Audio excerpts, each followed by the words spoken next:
अब तक यह माना जाता रहा है कि नई चीजों की खोज के मामले में भारतीय लोग हमेशा से पीछे रहते हैं। हम लोग हमेशा से दूसरे देश कोई ना कोई नई खोज करते थे, कोई ना कोई नया इनोवेशन करते थे और हम लोग एक बहुत बड़ा बाजार बन जाते थे और भारत के लोग एक बाजार की तरह इनोवेशन किसी दूसरे को करने देते थे और बाद में पैसा खर्च करके उस इनोवेशन को या उस नए प्रोडक्ट को हम खरीदने में विश्वास रखते हैं। हम हमेशा ये सोचते आए हैं कि हम इनोवेशन नहीं करेंगे, कोई नया प्रोडक्ट नहीं लाएंगे, दूसरे देश के लोग लाते रहेंगे और हम पैसा देकर उसे खरीद लेंगे, लेकिन हम खुद मेहनत नहीं करेंगे। लेकिन अब ये सोच बदल रही है और यह बहुत अच्छा संकेत है।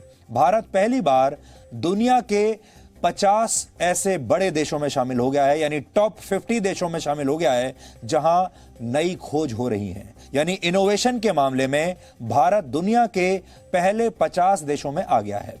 दुनिया की मोस्ट इनोवेटिव कंट्रीज के लिस्ट में भारत अब 48वें स्थान पर पहुंच गया है, जो कि एक बहुत बड़ी बात है।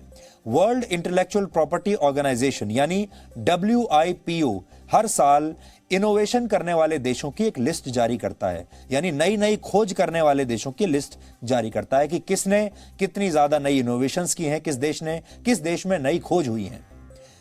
ये संस्था जो है, ये संयुक्त राष्ट्र की संस्था है जो दुनिया भर में नई खोजों के पेटेंट और कॉपीराइट की निगरानी करती है। इस लिस्ट में सबसे ऊपर के यानी टॉप 5 जो देश हैं उनके बारे में आपको बता देते हैं। पूरी दुनिया में नई खोज यानी इनोवेशन के मामले में स्विट्जरलैंड पहले नंबर पर है, स्वीडन दूसरे नंबर पर है, अमेरिका तीसरे नंबर पर है, ब्रिटेन चौथे नंबर पर और नेदरलैंड्स 5वें नंबर पर है। इसमें भारत को निम्न आय वर्ग वाले देशों की लिस्ट में तीसरे स्थान पर रखा गया है। इंफॉर्मेशन और कम्युनिकेशन टेक्नोलॉजी के मामले में भारत का नंबर 15वां है। इस रिपोर्ट में भारत में इनोवेशन में आई तेजी का श्रेय दिल्ली और मुंबई के इंडियन इंस्टीट्यूट ऑफ टेक्नोलॉजी यानी IIT और बेंगलुरु के इंडियन इंस्टीट्यूट ऑफ साइंस यानी IIS को दिया गया है। साथ ही यह भी कहा गया है कि भारत में रिसर्च एंड डेवलपमेंट यानी R&D पर फोकस पहले के मुकाबले अब बढ़ा है। यहां पर हम नोबेल पुरस्कार विजेता और अमेरिका के जाने माने फिजिसिस्ट डेविड ग्रॉस के एक विचार का जिक्र जरूर करना चाहेंगे। उनके मुताबिक मेक इन इंडिया भारत के लिए बहुत जरूरी है, लेकिन यह दूसरों पर निर्भर होकर नहीं होना चाहिए। भारत को खुद ही आविष्कार करने चाहिए, नई खोज करनी चाहिए। आविष्कारों से ही नए प्रोडक्ट्स विकसित होते हैं। इसलिए मेक इन इंडिया के नारे को बदलकर discover, invent and make in India कर दिया जाना चाहिए। कोई देश कितनी खोज यानी इनोवेशन करता है, इसका सीधा संबंध इस बात से होता है कि वहां पर रिसर्च एंड डेवलपमेंट पर कितना बजट खर्च किया जाता है, यानी कितना पैसा खर्च किया जाता है। इसे GDP यानी वहां के कुल घरेलू उत्पाद के प्रतिशत के तौर पर देखा जाता है, यानी कौन सा देश अपने GDP का कितना प्रतिशत हिस्सा इनोवेशन पर या R&D पर खर्च कर रहा है। अब आपको यह भी जानना चाहिए कि दुनिया भर के कौन कौन से देश R&D पर अपनी GDP का कितना प्रतिशत खर्च करते हैं। इस मामले में सबसे आगे है साउथ कोरिया, जो अपने कुल GDP का 4.3% हिस्सा नई खोज और आविष्कारों पर खर्च करता है। दूसरे नंबर पर इजराइल है, जो रिसर्च एंड डेवलपमेंट पर अपने GDP का 4.2% हिस्सा खर्च करता है। इसके बाद जापान का नंबर आता है, जो अपने GDP का 3.4% हिस्सा R&D पर खर्च करता है। चौथे नंबर पर फिनलैंड है और स्विट्जरलैंड है। ये दोनों 3.2% बजट नई खोज के लिए खर्च करते हैं। भारत अपने कुल GDP का सिर्फ 0.7% हिस्सा ही नई खोजों पर यानी इनोवेशन पर खर्च करता है। ये सारे आंकड़े जो हमने आपको दिखाए हैं, ये वर्ष 2019 के आंकड़े हैं, क्योंकि 2020 के आंकड़े अभी आए नहीं हैं। इससे आपको समझ में आ गया होगा कि जो बाकी के जो देश हैं, साउथ कोरिया जैसे देश जो हैं, वो R&D उनके लिए कितना महत्वपूर्ण है, वो इनोवेशन को कितना महत्व देते हैं और हमारा देश इनोवेशन को कितना महत्व देता है। किसी भी देश के लोग कितनी नई खोज करते हैं, इसका पैमाना होता है पेटेंट, क्योंकि जब भी कोई नई खोज होती है तो उसका पेटेंट कराना होता है, ताकि कोई और उसकी नकल ना कर पाए या कोई और उस खोज का, उस इनोवेशन का श्रेय ना ले पाए। अगर आपने पेटेंट करा लिया है तो इसका श्रेय आपको ही दिया जाएगा और आपका ही कॉपीराइट उस पर रहेगा। हम आपको वर्ष 2017 के आंकड़ों के हिसाब से आज ये बताएंगे कि पेटेंट के मामले में कौन कौन से देश आगे हैं, यानी किस किस देश की तरफ से कितने पेटेंट्स कराए जाते हैं। ये आंकड़े नए नहीं हैं, 2017 के हैं, लेकिन इससे आपको कुछ आइडिया आ जाएगा। पिछले कुछ वर्षों में चीन इस मामले में सबसे आगे निकल चुका है। वही चीन जिससे लड़ाई लड़ने के लिए आजकल हम तैयारी कर रहे हैं, लेकिन इस मामले में चीन हमसे बहुत आगे है। चीन ने वर्ष 2017 में लगभग 13 लाख पेटेंट के आवेदन दिए थे। इसके बाद अमेरिका का नंबर है जिसने 6 लाख से ज्यादा पेटेंट के आवेदन दिए। भारत का स्थान इस लिस्ट में बहुत नीचे है। 2017 में भारत ने पेटेंट के लिए सिर्फ 47,000 पेटेंट के आवेदन भेजे थे। इसके अभी ताजा आंकड़े नहीं आए हैं, इसलिए 2017 के आंकड़ों से ही हम काम चला रहे हैं। जब ये नए आंकड़े आएंगे तो इसमें हम आपको ताजा स्थिति भी बताएंगे, और हम ऐसी उम्मीद करते हैं कि जब नए आंकड़े आएंगे तो भारत अब 2017 के मुकाबले काफी आगे निकल चुका होगा। इनोवेशंस और रिसर्च के क्षेत्र में भारत अभी तक पिछड़ा क्यों रहा है, कि यह बहुत बड़ा सवाल है। इसकी एक बड़ी वजह है रिसर्च एंड डेवलपमेंट पर बहुत कम खर्च करना। Organisation for Economic Cooperation and Development के मुताबिक भारत में जीडीपी का सिर्फ 0.7% हिस्सा ही शोध पर खर्च किया जाता है। विशेषज्ञ मानते हैं कि इसे कम से कम 2% तो होना ही चाहिए। भारत का यह हिस्सा दक्षिण अफ्रीका और मलेशिया जैसे देशों द्वारा रिसर्च पर खर्च किए जाने वाले पैसे से भी कम है। भारत का पड़ोसी देश चीन रिसर्च एंड डेवलपमेंट पर जीडीपी का 2% से ज्यादा हिस्सा खर्च करता है। भारत में शोध और अनुसंधान के महत्व की अब तक अनदेखी होती रही है। सरकार और बड़ी बड़ी कंपनियों की सोच ये रही है कि उसे पके पकाए आविष्कार और तकनीकें मिल जाएं। जैसा हमने आपको पहले बताया, सब लोग भारत में ये सोचते हैं कि उन्हें खुद कोई नई खोज करने की जरूरत नहीं है, कोई नया इनोवेशन, कोई नया प्रोडक्ट बनाने की जरूरत नहीं है, बल्कि उससे आसान ये है कि विदेशों में जो नया प्रोडक्ट बना है, जो नया इनोवेशन हुआ है, पैसे देकर उसे खरीद लो।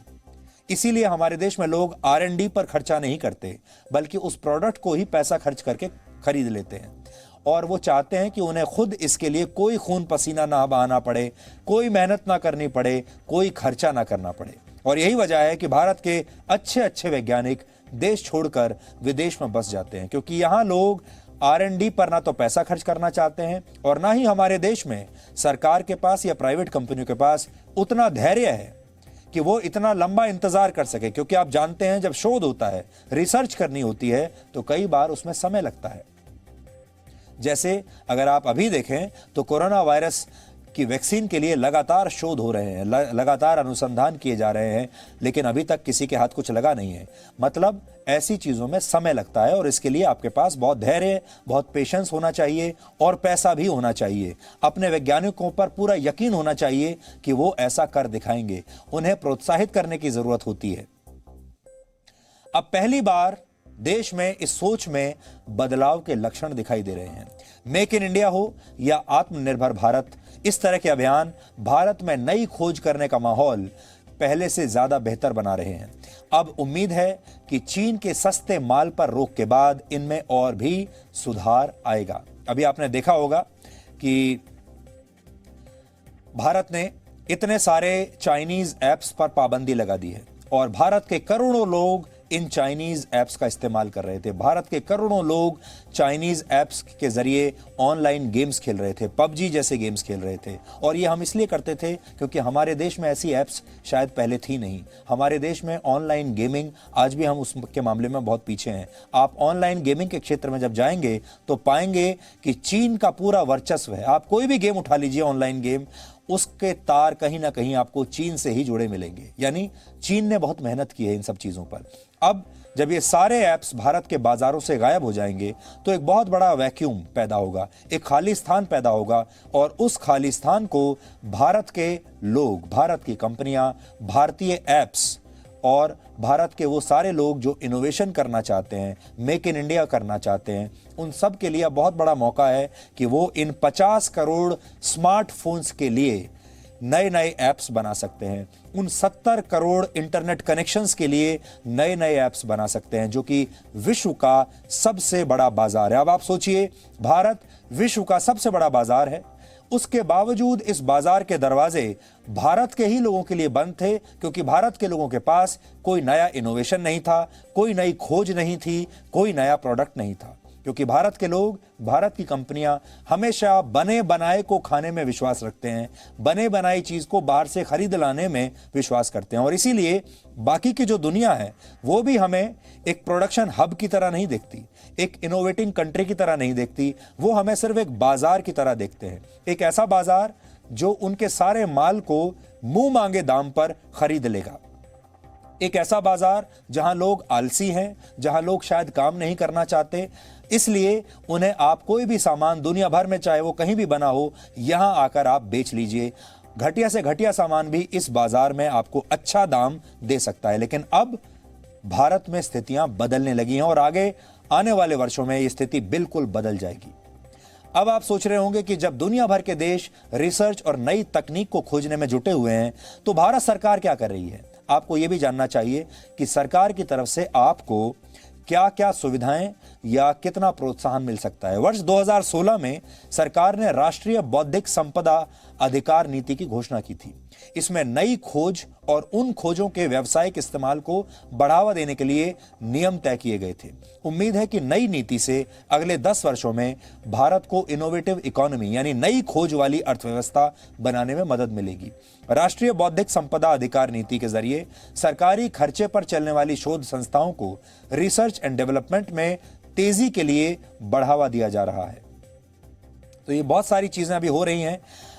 हमारे देश में जितने भी युवा हैं और जो परिवार इस समय हमें देख रहे हैं, उन सबसे हम ये कहना चाहेंगे कि आपके परिवार में जो युवा हैं और आपको ऐसा लगता है कि वो युवा कुछ नया बना सकते हैं, कुछ नई खोज कर सकते हैं, कुछ नया इनोवेशन कर सकते हैं, इन्वेंशन कर सकते हैं, तो उन्हें रोकिए मत, उन्हें बढ़ावा दीजिए। और अब हमारे देश में एक माहौल ऐसा बन रहा है जब आपको ये इनोवेशन करने के लिए सरकार से भी मदद मिलेगी, प्राइवेट कंपनियों से भी मदद मिलेगी और आप इसका कमर्शियलाइजेशन भी कर पाएंगे, व्यवसायीकरण भी कर पाएंगे, आप इससे पैसा भी कमा पाएंगे। क्योंकि इससे पहले बहुत बार ऐसा होता था जब हमारे देश के अलग अलग कोनों में लोग कोई नए नए प्रोडक्ट तो बनाते थे, नई खोज कर लिया करते थे, लेकिन उस खोज को खरीदने के लिए कोई तैयार नहीं था, उस प्रोडक्ट में पैसा लगाने के लिए कोई तैयार नहीं था। लेकिन अब आपको उसके लिए पैसा भी जरूर मिलेगा।